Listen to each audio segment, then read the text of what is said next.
C'est étonnant, non? Il est temps pour nous d'écouter gronder la colère du peuple français par l'organe magnifique du procureur général de la République des Proches françaises.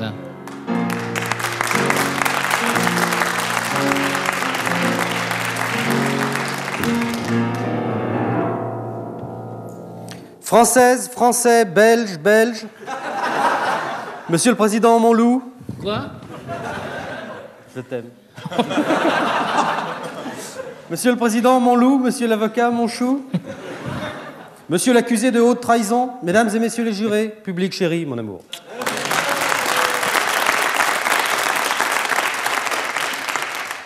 Avant d'en venir au fond du débat qui nous préoccupe aujourd'hui, qui vous préoccupe, parce que moi, je m'en fous complètement qu'on lui coupe la tête ou pas, à Fresson, ça m'est égal. Oui, avant tout, je voudrais faire remarquer humblement aux jurés avec quelle délicatesse je viens de saluer à l'instant la Cour. J'ai dit, Monsieur le Président, mon loup, Monsieur l'avocat, mon chou, je n'ai pas dit, Monsieur l'accusé, ma chèvre. Alors que dans la meilleure tradition folklorique française, le loup, la chèvre et le chou sont inséparables. Tout le monde connaît la fameuse histoire en forme de devinette du loup, de la chèvre et du chou. C'est bien connu. Encore qu'il faille se méfier de l'expression « c'est bien connu », qui est quelquefois employée à tort et à travers. Pas plus tard qu'hier, j'ai entendu un journaliste de radio, c'est authentique, terminer son journal en annonçant « Ne manquez pas notre magazine du Temps, au cours duquel nous recevrons Jean-Paul Belmondo et Alain Desrameaux, le scénariste bien connu. » Alors, c'est complètement idiot parce que c'est le contraire, c'est Jean-Paul Belmondo qui est bien connu. Il aurait dû dire « Ne manquez pas notre magazine du Temps avec Jean-Paul Belmondo, l'acteur de cinéma bien connu, et Alain Desrameaux, le scénariste que personne n'y connaît. » Personnellement, je me fous complètement d'Alain Desrameaux. Pas vous, Bernard Fresson. Vous avez déjà tourné avec Alain Desrameaux? Non, je connais pas. Je connais le dimanche Desrameaux. Mais... Oui, mais pas Alain, bien sûr. Est-ce que quelqu'un dans la salle a déjà entendu parler d'Alain Desrameaux? Ah, c'est vous? J'aime beaucoup ce que vous faites. Bien. De quoi parlions-nous? De l'histoire de la chèvre, du loup et du chou. Alors, soit un loup, une chèvre et un chou au bord de la Loire. Si c'est la Tamise, ça marche quand même. Nous disposons d'une barque et d'un passeur pour faire traverser la rivière au loup, au chou et à la chèvre. Mais le passeur ne peut pas prendre plus d'un passager à la fois. Pourquoi? C'est pas syndical. Or, le passeur ne peut pas non plus laisser ensemble deux de ces trois passagers qui pourraient s'autodétruire. Exemple, si le passeur prend le chou, le loup va en profiter pour bouffer la chèvre, par simple atavisme carnivore. Et non pas parce qu'il est méchant. Alors ça, j'en profite pour demander publiquement aux parents tarés qui nous écoutent, ils sont nombreux, arrêtez de terroriser vos gosses avec des histoires de loups méchants. Les loups ne sont pas méchants, ils sont carnivores. La seule bête vraiment méchante de la création, elle se tient sur les pattes de derrière, il y en a plein les champs de bataille et sur les hippodromes.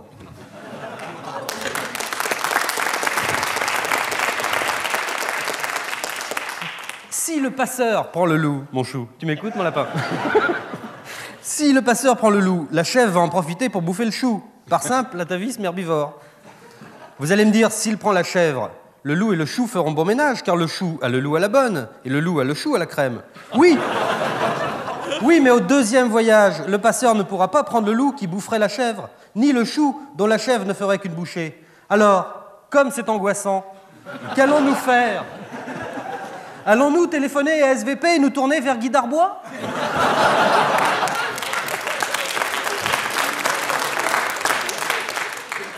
Allons-nous appeler SOS Mon Chou? Allons-nous écrire à Monsieur Seguin que Giscard vient de nommer Monsieur Chèvre en remplacement de Monsieur Georges Guettari qui ne peut même plus brouter? Je vous en prie. Il a bien changé. Monsieur le procureur. Bien, alors, attendez, revenons à nos moutons, c'est presque le cas de le dire. Non, c'est beaucoup plus simple. Il suffit d'un simple raisonnement mathématique. Les enfants, vous prenez vos cahiers, je dicte. Pour que le chou, le loup, n'oubliez pas le P, et la chèvre ne soient pas inquiétés, n'oubliez pas le Q, il suffit que le passeur soit légionnaire. N'oubliez pas la paire de N. Car alors, qu'arrive-t-il?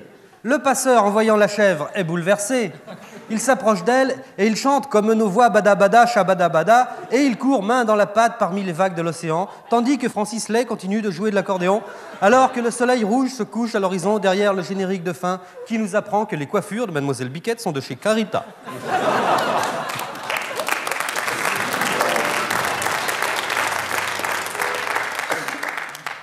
À propos de générique, vous avez remarqué que depuis quelque temps, Monsieur le Président, vous qui êtes assez cinéphile, on recommence à mettre les génériques au début du film. Alors que depuis une bonne dizaine d'années, la mode voulait qu'on les vit défiler de plus en plus tard après le début de l'action.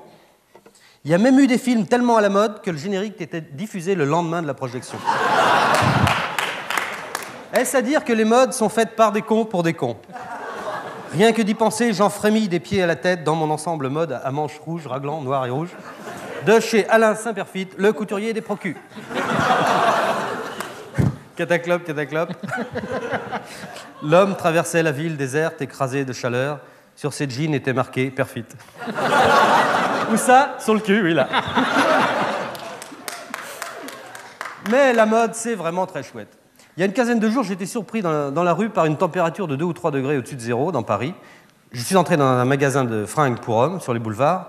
Je demande un pull à col roulé. Un col roulé? Mais enfin, monsieur, en ce moment, on fait l'été en ce moment. Pour les cols roulés, il faut revenir en juillet. Authentique, voilà ce que m'a dit le vendeur en me lançant un de ces regards de mépris agacé que l'élite réserve au petit peuple ou que les chefs d'État réservent aux journalistes à la botte quand le journaliste à la botte ne pose pas la bonne question.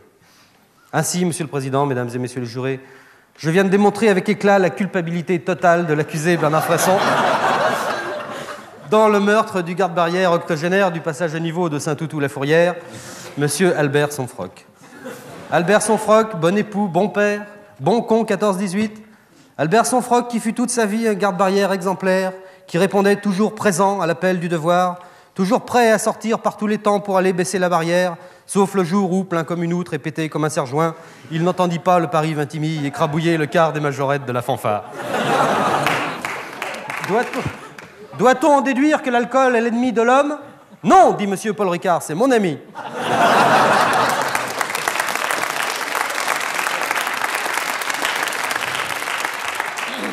À propos de cirrhose, et pour en terminer, restons dans les rosiers, notre amie Ève Ruggieri a dit l'autre jour à l'antenne de France Inter qu'elle avait été comblée de cadeaux par ses auditeurs à l'occasion de son anniversaire.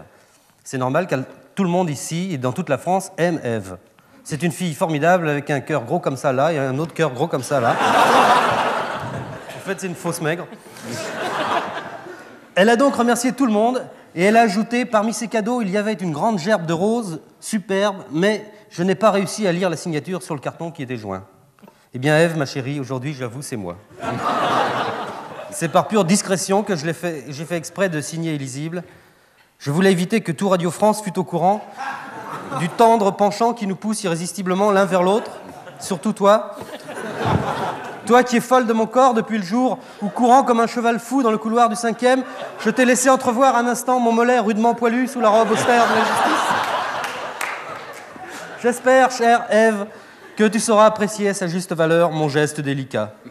Je dis que c'est un geste délicat dans la mesure où c'est pas pour me vanter, mais j'en ai quand même eu pour 245 francs.